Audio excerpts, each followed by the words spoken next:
রান্নাবান্না বা খাওয়া দাওয়ার কোনো ভিডিও নয়। এই ভিডিওটা হচ্ছে অনেক বেশি জরুরি। এই ভিডিওটা যারা দেখবেন অবশ্যই আমি যে কথাগুলো বলবেন আমাকে সাহায্যমূলক কমেন্ট করে জানাবেন যে আমার কি করা উচিত। আজকে আমি প্রায় দুপুর হয়ে গেছে, আমার মেয়ে কিন্তু ভিডিওটা করছে। তো আমি চলে আসলাম জমিতে, কেন জানেন?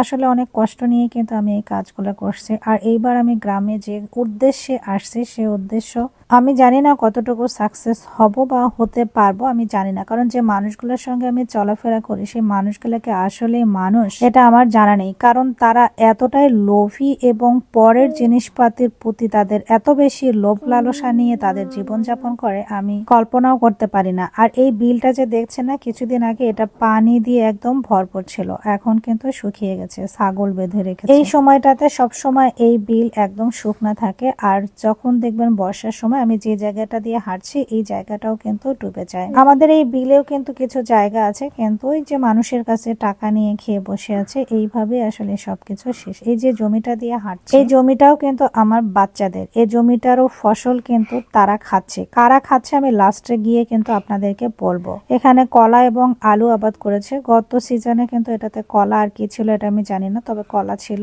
এতটুকু জানি। আমি একটা জিনিস চিন্তা করে পারি না যে মানুষ কিভাবে এত লোভী হতে পারে, অন্যের সম্পত্তি কিভাবে ভোগ দখল করতে পারে। আল্লাহ পাকের কাছে আমার সবসময় বিচার থাকবে, এদের বিচার যেন আল্লাহ করে। কারণ আমি মানুষ, আমি কারো বিচার করার ক্ষমতা রাখি না, তবে আমি অভিযোগ করতে পারি আল্লাহ পাকের কাছে। আল্লাহ পাকের কাছে আমি এইভাবে তাদের শাস্তিটা চাই যেন আল্লাহ পাক তাদের প্রাপ্য শাস্তিটাই যেন তাদেরকে দেন। এই সামনে যে জমিটাতে দাঁড়ায় আসছে ওর বাবা, এই জমিটাও কিন্তু হচ্ছে বন্ধক রেখে দিয়েছে। এই জমিটাতেও কিন্তু আমরা গত সিজনে মরিচ লাগানো ছিল, আমাকে না জানিয়ে এই জমিটাও কিন্তু বন্ধক রেখে দিয়েছে। যে মানুষ নিজের সন্তানদের ভালো চায় না তাকে আসলে মানুষ বলবো না কি বলবো জানি না। সে আসলে যত জীবনে যেভাবেই স্বপ্ন দেখুক না কেন নিজের জীবনে ভালো থাকবে, শান্তিতে থাকবে, আমি মনে করি কখনোই সে এই দুনিয়াতে কেন ও পরের দুনিয়াতে এহকাল পরকাল কখনোই শান্তি পাবে না, সুখ পাবে না। কারণ আমরা ক্ষণিকের পৃথিবীতে আসছি, ক্ষণিকের পৃথিবীতে এসে মানুষ এতটা মিথ্যাচার করতে পারে, এদেরকে না দেখলে আমি কখনোই কল্পনাও করতে পারতাম না। যে জমিগুলা আপনাদেরকে দেখাচ্ছি এই জমিগুলো কিন্তু আমার ছেলে মেয়ে আজান এবং অথয়ের, অথচ সেই জমিগুলো অন্য মানুষ খাচ্ছে। এই সামনে যে জমিটা আছে এই জমিটাও কিন্তু আমার ছেলে মেয়ে। আপনারা নিশ্চয়ই অবাক হয়ে যাবেন যে এতগুলো জমি, তারপরেও আপু আপনি বলেন যে আপনার কিচ্ছু নেই। আসলে শুধুমাত্র জমিগুলো দেখাই যাচ্ছে, বাস্তবতার চিত্র কিন্তু ভিন্ন। আপনারা আমার সঙ্গে আরো যেতে থাকেন এবং ভিডিও কন্টিনিউ করতে থাকেন, তাহলে বুঝতে পারবেন আরো কতগুলো জমি আছে। এই যে বিশাল যে জমিটা দেখছেন না, এটাও কিন্তু আমার ছেলে মেয়েদের জমি। এই জমির উপর লাখ লাখ টাকা নিয়ে খেয়ে বসে আছে। আচ্ছা, এই লাখ লাখ টাকা তারা কি আদৌ তাদের শরীর দিয়ে ভোগ করে যেতে পারবে? আমার এই মাসুম যে বাচ্চা আছে না, তাদেরকে কিন্তু অভিশাপ দিতে হবে না। তাদের হাড় নিঃশ্বাস, এবং তারা তো নাবালক, তারা তো বুঝে না, তাদের প্রত্যেকটা নিঃশ্বাসে তাদের অভিশাপ হয়ে লাগে। এটা এক দক্ষিণী মায়ের আল্লাহর কাছে বিচার। আমার জীবনে আমি যে পরিমাণে কষ্ট পেয়েছি এদের কাছ থেকে, আমাকে যেভাবে তারা মিথ্যাচার করেছে, অপমান করেছে, ছোট করেছে, আল্লাহ পাক তাদের কিন্তু অলরেডি বিচার শুরু করে দিয়েছে। কারণ আমি হয়তোবা ছাড় দিব, আল্লাহ পাকের বিচার কিন্তু একদম কঠিন এবং সঠিক।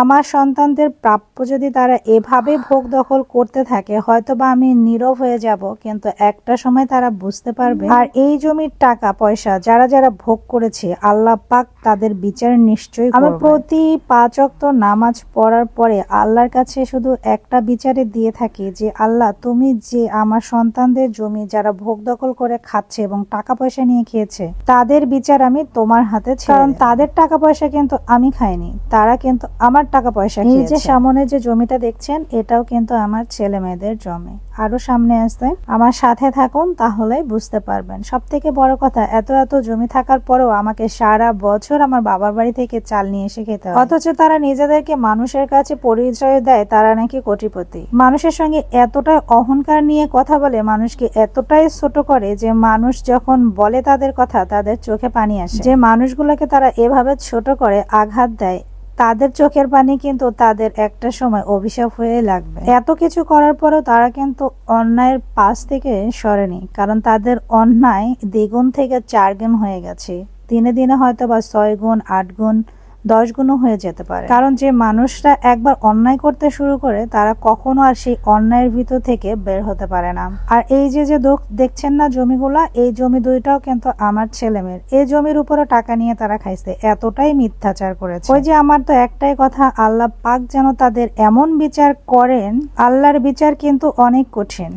আল্লাহ পাকের কাছে আমার সব সময়ের জন্য বিচার থাকবে, এদের শাস্তি যেন আল্লাহ পাক এই দুনিয়াতেই আমাকে দেখান। আমরা শুধুমাত্র এই দুনিয়াতে সামান্য কিছুদিনের অতিথি। সেই অতিথিরাই আমরা যদি নিজেকে এই দুনিয়ার স্থায়ী মানুষ হিসাবে নিজেকে মনে করি, আসলে তাদেরকে নাদান বলা ছাড়া করার কিচ্ছু নাই। সেই মানুষগুলোর জন্য আমার খুব আফসোস হয়। দিন শেষে কিন্তু মাটির সাথে মিশে যাবে, কিন্তু মাটি তার পাপের শাস্তি কিন্তু ঠিকই দেবে। আমরা মানুষ, আমাদের প্রত্যেকটা মানুষের ভুল আছে, আমরা প্রতিনিয়ত ভুল করে থাকি। আল্লাহ পাকের কাছে ক্ষমাও চাই, কিন্তু আমার কাছে তো মনে হয় এরা একটা বারের জন্য তারা আল্লাহ পাকের কাছে নিজের ভুল স্বীকার পর্যন্ত করে না। সব সময় মিথ্যা দিয়ে তাদের জীবন পরিচালনা করে। এই মিথ্যাবাদীদের ধ্বংস নিশ্চিত। আল্লাহর কাছে শুধু একটাই বিচার দিয়ে রাখি, এদের শাস্তি যেন আল্লাহ আমার এই মাসুম বাচ্চাদের তারা যে পরিমাণে কষ্ট দিয়েছে, খাওয়ার খোটা থেকে শুরু করে সবকিছুর বিষয়ে যে পরিমাণে মিথ্যাচার করেছে, আল্লাহ যেন তাদের বিচার নিশ্চিত করে। আমি আমার জীবনে যে পরিমাণে পরিশ্রম করি শুধুমাত্র